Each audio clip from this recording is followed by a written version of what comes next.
تازه او بیړنی خبر اندړو کې د موټر بم جوړونکي شپږ پاکستاني انجینران ووژل شول. نن ورځ 12 نیمې بجې افغان هوایي ځواک د غزني ولایت د اندړو ولسوالۍ د میري کلي د قاري بابا کلا خواته د طالبانو پر پټنځای او د ماین جوړولو په کارخانه باندې برید کړی دی، چې په ترڅ کې د ګیرو ولسوالۍ لپاره د طالبانو د ولسوال قاري روح الله په شمول یو تن پاکستانی سرګروپ مطمئن، شپږ تنه د موټر بمونو جوړونکي پاکستانی انجینران او 10 تنه طالب جنګیالي وژلي دي.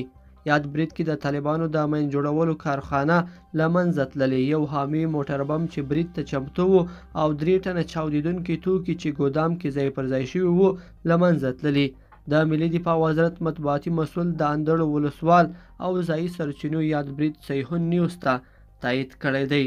بل خوا په بل راپور کې راغلی دی چې په غزني کې 2 تنه مهم پاکستانی ترهګر ووژل شول. افغان ګډو ځواکونو د غزني ولایت په آبی بند او قرهباغ ولسوالیو کې یو لړچنیز عملیات ترسره کړل، چې په ترڅ کې د 2 تنو پاکستانی ترهګرو په شمول چې د القاعده او طالبانو همکارانو 20 تنه طالبان وژلي او 25 نورې ټپیان کړي. د غزني والی حاجي محمد داود د خبر تایید ترڅنګ صحیح نیوز ته وویل چې د یادو عملیاتو ترڅ کې د طالبانو یو پټنځای او د مهماتو ګودام هم له منځه وړل شوی دی. لیدونکو په دې هیله چې دا مطلب به مو راسره تر پایه پورې لیدلی وي. که مو دغه ویډیو خوښه شوې ویډیو لایک کړئ، د سره چینل سبسکرایب کړئ. تر بیا ښه وخت.